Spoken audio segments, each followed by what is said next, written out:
students, we are discussing about the chapter tissue. Tissue में हमने starting में ही देखा था, tissue is a group of cells का ग्रुप है जिनकी सेल्स की जो स्ट्रक्चर होगी, जो फंक्शन होंगे वो सिमिलर होंगे. एंड टाइप्स ऑफ टिश्यू हमने स्टार्टिंग चैप्टर में ही पढ़े थे. Plant tissue and animal tissue के बारे में हम इस चैप्टर में पढ़ेंगे.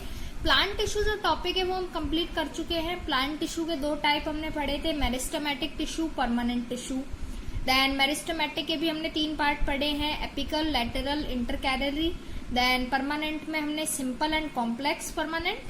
देन सिंपल के भी हमने 4 पार्ट पढ़े हैं, parenchyma, collenchyma, sclerenchyma and epidermal tissue. And complex में फाइलम एंड जाइलम. इतना हम ये कंप्लीट कर चुके हैं ये चैप्टर प्रीवियस वीडियोज में. एंड अगर आपने प्लांट टिश्यू नहीं देखा है तो इसका वीडियो भी आपको चैनल पर मिल जाएगा. इसके बाद आते हैं एनिमल टिश्यू पर, जो आज हम स्टार्ट करेंगे. एनिमल टिश्यू, तो सबसे पहले हमने जिस तरीके से प्लांट टिश्यू का एक डायग्राम स्टार्टिंग में ही बना लिया था कि हम किस बारे में पढ़ने वाले हैं, सिमिलरली हम एनिमल टिश्यू का भी डायग्राम हम पहले ही पढ़ लेंगे पहले ही. तो स्टार्ट करते हैं. एनिमल टिश्यू,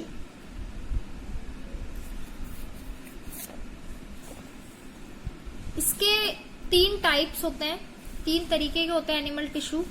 सबसे फर्स्ट जो होता है वो होता है एपिथेलियल, EPITHELIAL. इसके बाद जो सेकंड होगा वो होगा मस्क्यूलर, मसल्स हम सभी को पता है. Third will be connective tissue. And fourth होता है nervous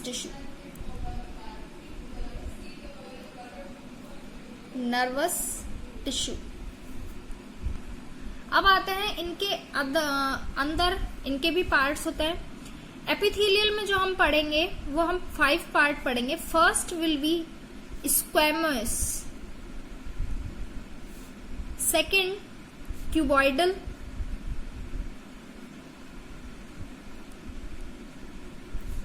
third columnar, COLUMNAR. Fourth is ciliated, SILIA, सीलिया, और TED, Ted, ciliated. And last glandular. Clear. तो एपिथेलियल के हम 5 पार्ट पढ़ेंगे, squamous, cuboidal, columnar, ciliated and glandular. इसके बाद मस्क्यूलर में हम 3 पार्ट्स पढ़ेंगे. First is striated, IATED. Second unstriated,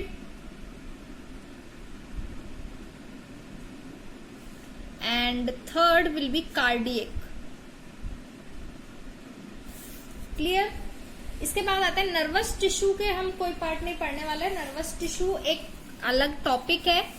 connective में बहुत सारे पार्ट हैं, वो हम देखेंगे. मैं इधर लिख रही हूँ कनेक्टिव में.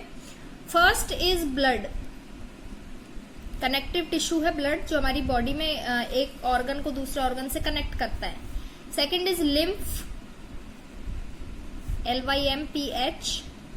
Third is bone, BONE. Fourth is cartilage. Fifth is areolar, AREOLAR. Sixth adipose. Seventh ligament. And last 8th tendon, TENDON. तो इन सब के बारे में हम इसमें पढ़ेंगे कनेक्टिव टिश्यू में. एंड नर्वस टिश्यू एक अलग टॉपिक है. तो ये है हमारा पूरा डायग्राम, जिसके बारे में अब हम एनिमल टिश्यू में हम इन सब के बारे में पढ़ने वाले हैं. मैं ज्यादा डिटेल नहीं लिखवाऊंगी, एक लाइन में ही हम कंप्लीट करेंगे. मेनली नेम आपको सबके याद रखने होंगे. एनिमल टिश्यू के 4 पार्ट किए हैं, epithelial, muscular, connective and nervous tissue. Epithelial में 5 पढ़ेंगे, squamous, cuboidal, columnar, ciliated, glandular. Muscular में स्ट्रेटेड, अनस्ट्रेटेड, कार्डियक. कनेक्टिव में blood, lymph, bone, cartilage, areolar, adipose, ligament and tendon. इसमें भी मैं बता देती हूँ, ऊपर के जो ब्लड और लिम्फ है ये आप डायग्राम में यही बना लेना, ये दोनों तो आते हैं फ्लूइड के अंदर, ये फ्लूइड टिश्यू है, ब्लड एंड लिम्फ। इसके बाद ये जो बोन, कार्टिलेज, ये दोनों आते हैं, ये आते हैं स्केलेटल। जो हमारा स्केलेटल सिस्टम होता है वो बोन और कार्टिलेज से मिलके बनता है, तो ये स्केलेटल सिस्टम बनाते हैं। और बाकी के नीचे के 4 हैं, ये इनका नेम प्रॉपर रखा गया है।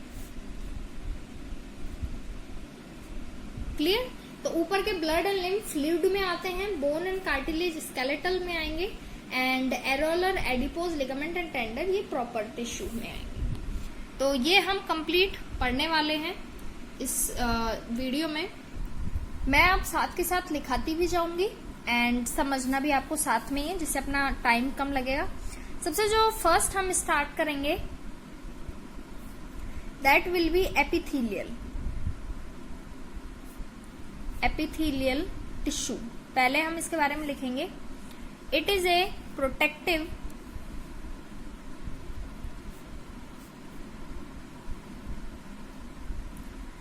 covering forming a continuous sheet। जो एपिथेलियल टिश्यू होता है ये एक ऐसा टिश्यू है जिसको प्रोटेक्टिव टिश्यू भी बोलते हैं, एक शीट की फॉर्म में होता है जो कवर करता है। क्लियर? इसके बाद एक ही लाइन बहुत है, अब इसके पार्ट्स के बारे में लिखेंगे।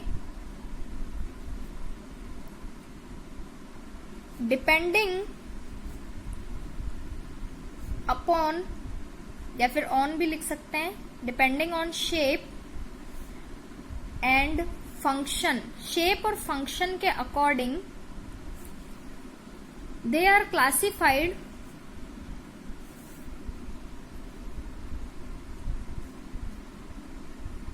एज 5 पार्ट्स में क्लासिफाइड किया गया है। एक एक लाइन में ही लिखेंगे सबका। सबसे पहला जो हम स्टार्ट करेंगे that will be squamous. Squamous कहाँ होता है, ये टिश्यू कहाँ कहाँ प्रेजेंस देते हैं, कहाँ कहाँ होते हैं, बस हम सिर्फ इनके उसके ही बारे में लिखेंगे। स्क्वैमस में लिखेंगे इन द लाइनिंग ऑफ माउथ और ईसोफेगस आपने पहले ही पढ़ा होगा, तो माउथ और ईसोफेगस वाली जगह पर ये होते हैं।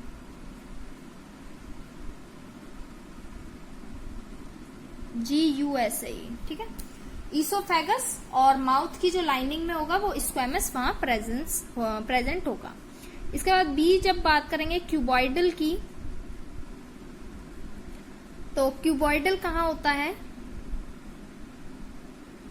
इन the lining of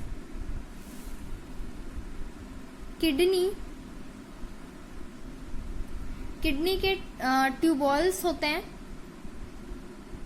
TUBULES, and salivary glands जहां से सलाइवा निकलता है।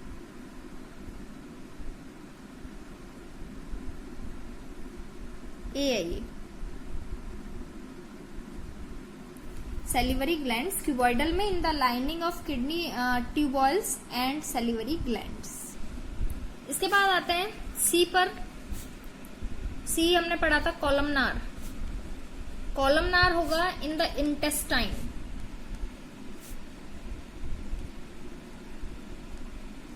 इसके बाद आएंगे डी पर सीलिएटेड।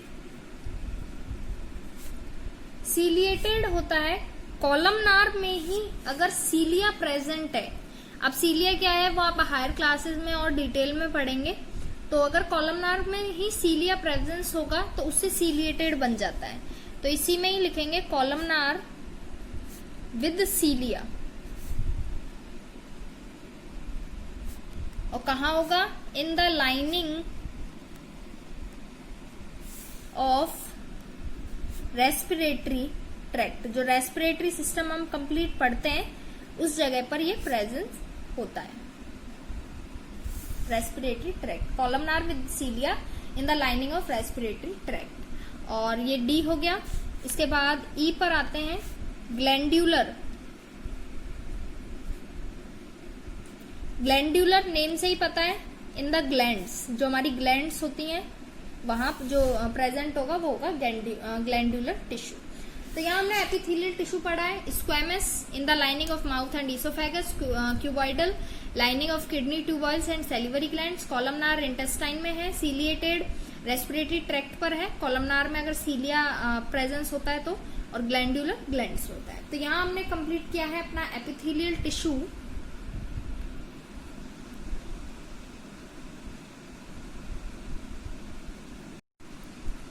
एपिथेलियल टिश्यू हम पढ़ चुके हैं। अब जो नेक्स्ट सेकंड है दैट इज मस्क्यूलर टिश्यू।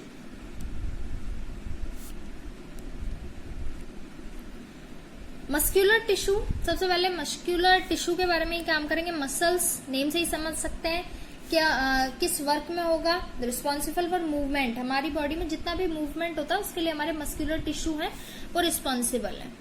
तो they have special contractile proteins, इनके पास स्पेशल प्रोटीन्स होते हैं इन टिश्यूज में, रिस्पॉन्सिबल फॉर मूवमेंट्स के लिए ये जो टिश्यू है वो रिस्पॉन्सिबल है। अब इसके बाद इसके हमने 3 टाइप्स पढ़े थे, स्ट्रेटेड, अनस्ट्रेटेड एंड कार्डियक। तो फर्स्ट से स्टार्ट करते हैं, स्ट्रेटेड से। स्ट्रेटेड मसल्स, अब मैं आपको नेम बता देती हूं, तीनों के ही अलग अलग नेम हैं। बी मान लीजिए, तो यहां पर अनस्ट्रेटेड, आई पहले आता है ऑलवेज ए से, एंड सी इज कार्डियक। अब ये हो गया एक एक नाम। दूसरा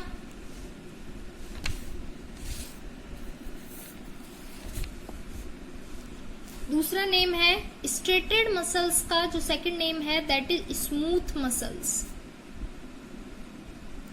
सिमिलरली अनस्ट्रेटेड का जो सेकंड नेम है, सॉरी अनस्ट्रेटेड का नेम है स्मूथ मसल्स,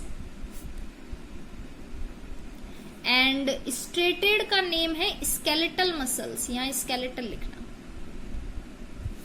क्लियर? स्ट्रेटेड का स्केलेटल एंड अनस्ट्रेटेड का स्मूथ मसल्स। इसके बाद और जो कार्डियक है इसे हर्ट मसल्स भी बोलते हैं, क्योंकि हर्ट में प्रेजेंस होती है, हर्ट मसल्स। आते हैं थर्ड नेम पर। थर्ड नेम जो इसका है वो है वॉलेंटरी, VOLUNTARY, वॉलेंटरी मसल्स। इसका जब इसका स्ट्रेटेड और unstriated, similarly voluntary and involuntary, इसका होगा इनवॉलेंटरी। और जो हार्ट मसल्स होती हैं वो भी इनवॉलेंटरी ही होती हैं। तो 3 नेम हमने पढ़े हैं इनके। कोई भी नेम आए आपको हमेशा याद रखना है, स्ट्रेटेड मसल ही वॉलेंटरी है, स्केलेटल भी इन्हीं को ही बोलते हैं, अनस्ट्रेटेड ही स्मूथ है, और इनवॉलेंटरी भी इन्हीं को बोलते हैं। इनवॉलेंटरी में दोनों आते हैं, अनस्ट्रेटेड एंड कार्डियक। इसके बारे में इनका एक एक लाइन लिख लेते हैं। स्ट्रेटेड मसल जो होती हैं दे आर सिलेंड्रिकल, इनकी जो शेप होती है वो सिलेंड्रिकल होती है। अनब्रांच्ड, ब्रांच नहीं होगी कोई भी, एंड मल्टी न्यूक्लिएटेड, पहले लिख लीजिए मल्टी,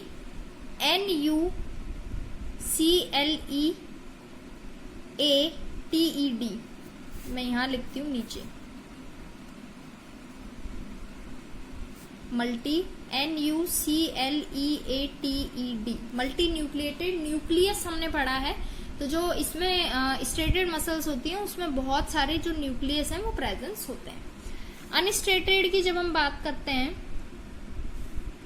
तो ये जो होंगी ये होंगी uninucleated, UNI, uni mean 1, और न्यूक्लिएटेड NUCLEATED, तो मल्टी मतलब बहुत सारे एंड यूनिन्यूक्लिएटेड वन, एंड ये अनब्रांच्ड होती हैं और ये भी अनब्रांच्ड ही होंगी। इसके बाद आते हैं कार्डियक मसल पर। Cardiac muscle they are cylindrical होती हैं स्ट्रेटेड मसल्स की तरह ही।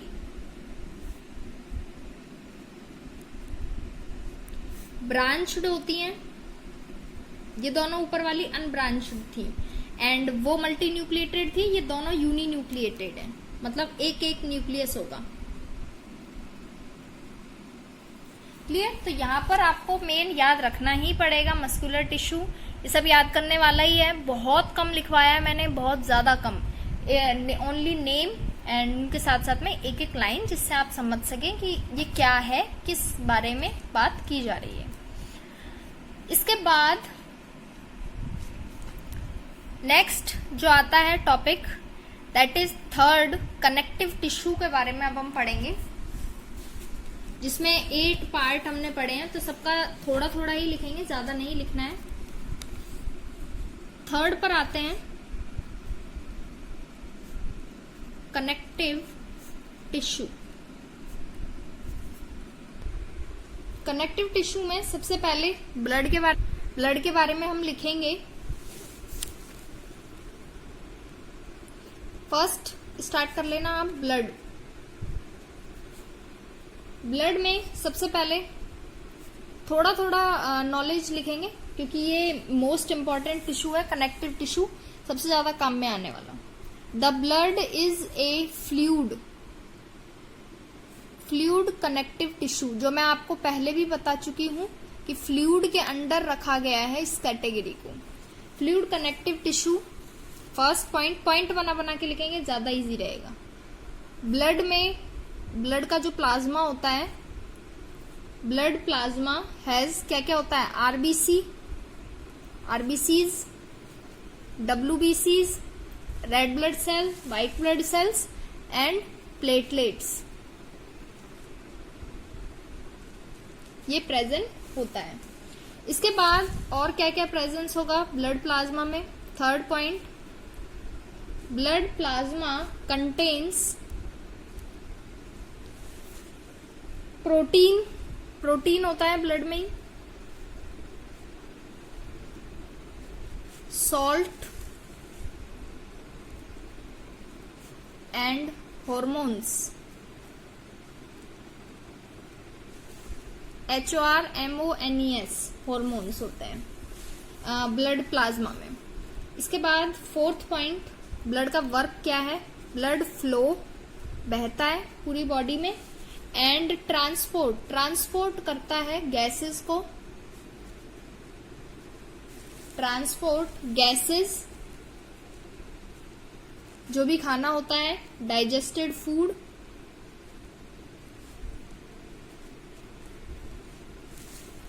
एंड कॉमा लगा लेना वहां पर, हॉर्मोन्स को भी ट्रांसफर करता है, एंड वेस्ट मटेरियल को भी, जो भी हम एक्सक्रिएशन का प्रोसेस करते हैं जिसमें वेस्ट मटेरियल बॉडी से बाहर निकाला जाता है। क्लियर? तो ये है blood topic. The blood is a fluid connective tissue. Plasma में आरबीसी, डब्ल्यूबीसी, प्लेटलेट्स हैं। Blood plasma protein, salt and hormone से मिलकर बनता है। ब्लड क्या काम है? बहता है और ट्रांसपोर्ट करता है गैस को, डाइजेस्टिव फूड को, हार्मोन्स को एंड वेस्ट मटेरियल को। इसके बाद सेकंड हमने ब्लड के बाद लिम्फ लिखा था। लिम्फ के बारे में हम लिखेंगे, लिम्फ इज अनदर फ्लूइड। पहला फ्लूइड ब्लड था, lymph is another fluid involved in transportation. जो भी फ्लूइड होगा उसका वर्क होगा ट्रांसपोर्टेशन का ही। ये जो भी हम पढ़ रहे हैं, प्रोटीन्स है, चाहे वेस्ट मटेरियल है, गैसेस हैं, ये ट्रांसपोर्ट ही करता है थ्रू आउट द बॉडी। तो लिम्फ भी एक अनदर फ्लूइड ही है, इन्वॉल्व्ड इन ट्रांसपोर्टेशन।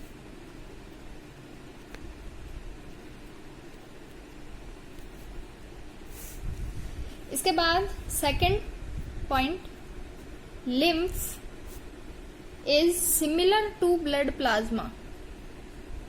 ब्लड प्लाज्मा के जैसा ही होता है, बट कलरलेस. ब्लड का कलर रेड होता है हीमोग्लोबिन की वजह से, और ये कलरलेस होगा लिम्फ जो होगा. एंड कंटेन्स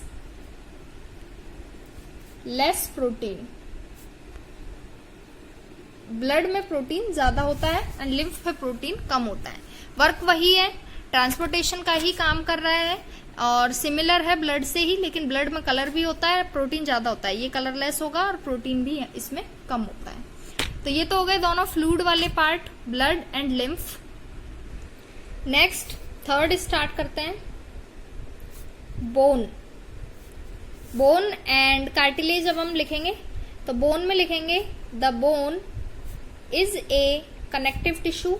हम पढ़ ही कनेक्टिव टिश्यू रहे हैं, तो ये कनेक्टिव टिश्यू का ही एक पार्ट है. The bone is a connective tissue composed of, किस किस से मिलकर बनती है bone? Calcium and phosphorus. Calcium और फॉस्फोरस से मिलकर बनती है बोन. इसके बाद जो फोर्थ कार्टिलेज. कार्टिलेज में लिखेंगे it is also a connective tissue. It is a connective tissue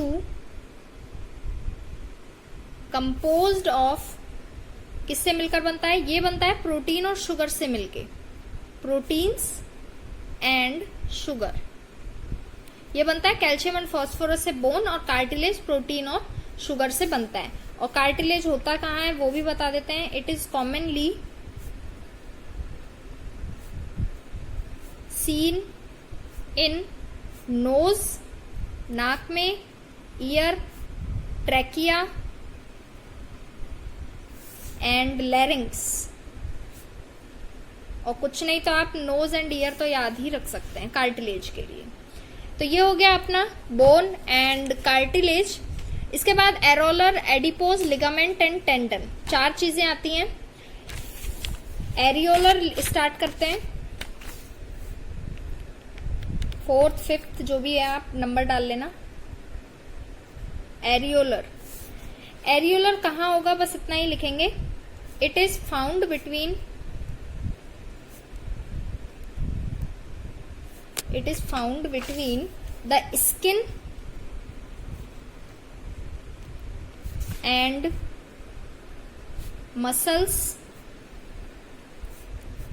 around the blood vessels.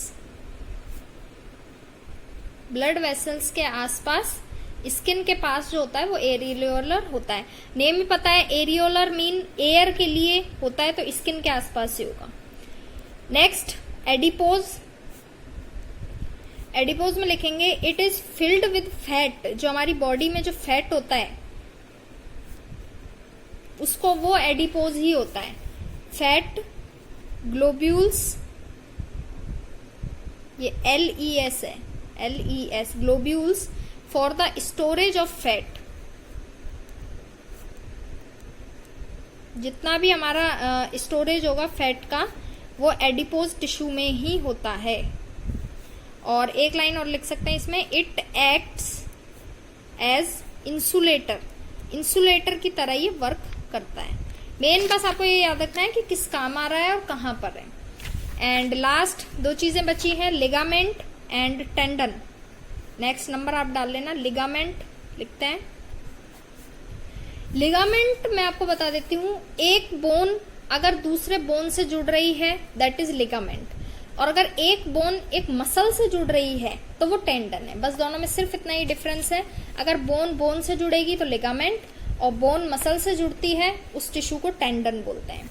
तो लिगामेंट में लिखेंगे a bone is connected by another bone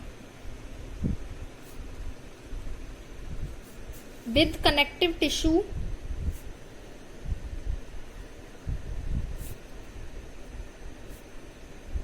is called ligament. Ligament वाले connective tissue से जुड़ती है एक बोन दूसरी बोन से। और जहां हम बात करेंगे टेंडन की, तो टेंडन में एक बोन एक मसल से जुड़ती है, तो a bone is connected by muscle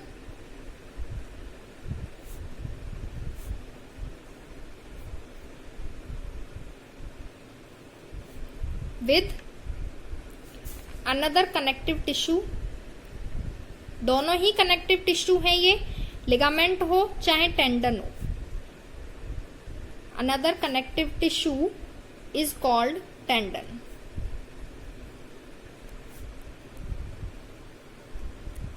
तो आपने देख लिया, दोनों ही लिगामेंट एंड टेंडन दोनों ही कनेक्टिव टिश्यू हैं, लेकिन बोन से बोन जुड़ेगी तो लिगामेंट से जुड़ती है, और बोन से अगर मसल जुड़ती है तो टेंडन से जुड़ता है।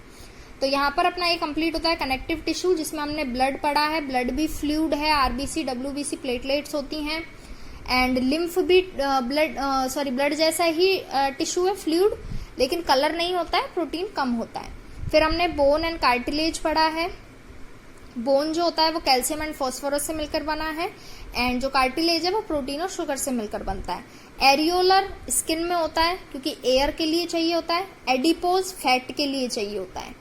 And ligament and tendon, ligament bone का बोन जुड़ेगी, और अगर बोन से मसल जुड़ती है देन टेंडन। तो आपको एक एक लाइन ही लिखवाई गई है, एक एक लाइन में ही आपको याद रखना है। तो यहाँ पर हम 3 पढ़ चुके हैं, epithelial tissue, muscular tissue and connective tissue. उनके सारे पार्ट्स के हमने बारे में लिख लिया है। Last is nervous tissue.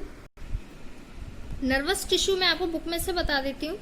All cells possesses the ability to respond the stimuli.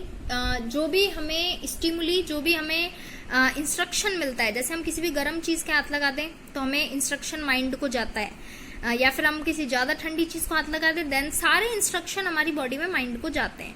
तो जो पूरी बॉडी है वो सारे जो नर्व सेल्स से मिलके बनी हुई है, जहाँ पे हम कोई भी अगर किसी भी चीज को टच करेंगे तो सारा जो स्टिमुलस है वो डायरेक्ट हमारे माइंड को जाता है, ब्रेन को। तो ये सारा काम नर्वस टिश्यू का होता है, और जो सारी सेल्स होती हैं वो रिस्पॉन्ड करती हैं। However, cells of the nervous tissue are highly specialized for being stimulated and then transmitting the stimulus very rapidly from one place to another within the body. Direct आपका कोई भी पार्ट अगर कहीं भी टच हुआ है तो डायरेक्ट जो उसका मैसेज जाता है वो रैपिडली बहुत जल्दी जाता है ब्रेन के लिए। The brain, spinal cord and nerves are all composed of the nervous tissue. Nervous tissue में ये चीजें आती हैं, brain, spinal cord, nerves. The cells of the tissue are called nerve cells. इस टिश्यू के जिन सेल्स होती हैं उनको नर्व सेल्स बोलते हैं, एंड न्यूरॉन्स बोला जाता है। यहाँ से आप लिख सकते हैं the brain, spinal cord and nerves are all composed of nervous tissue. The cells of the tissue are called nerve cells, neurons. A neuron consist of a cell body with in a nucleus and cytoplasm from which long thin hair-like parts. Usually each neuron has a single long part called the axon. Her neuron एक छोटा लंबा part होता है single, जिसे axon बोलते हैं, और उसमें से बहुत सारी ब्रांच निकली हुई होती हैं जिन्हें डेंड्राइट्स बोलते हैं। अभी डायग्राम में हम देखेंगे। एन इंडिविजुअल नर्व सेल में बी ए मीटर लॉन्ग। अगर सिर्फ एक नर्व सेल की हम बात करें तो वो 1 मीटर लंबी हो सकती है। Many nerve fiber bound together by connective tissue make up a nerve. और इसी तरह से ये नर्व मिलके एक नर्व सेल बनाता है पूरा, एंड एक नर्वस टिश्यू बनता है जब बहुत सारी सेल आपस में मिल जाती हैं। तो आपको इसमें कितना लिखना है, द ब्रेन से लेके एंड एक्सॉन यहाँ तक, डेंड्राइट्स तक आप लिख सकते हैं, या फिर 1 मीटर लॉन्ग ये भी लिख सकते हैं। डायग्राम देखते हैं। ये डायग्राम है जो आपको कंपल्सरी बनाना है नर्वस टिश्यू में। डायग्राम में जो बीच में है ये न्यूक्लियस है, और मैं बताया था जो हेयर लाइक स्ट्रक्चर निकले हुए होंगे वो होंगे डेंड्राइट, और ये जो लंबी होती है लाइन बोल सकते हैं इसको, एक्सॉन होती है ये, और जो एंडिंग होगी वो नर्व एंडिंग होगी, क्योंकि हम नर्वस टिश्यू की बात कर रहे हैं। इसके बाद nerve impulses allow us to move our muscles, और इसी वजह से मसल्स जो होती हैं वो हमारी मूव होती हैं when we want to. The functional combination of nerve and muscle tissue is fundamental to most elements.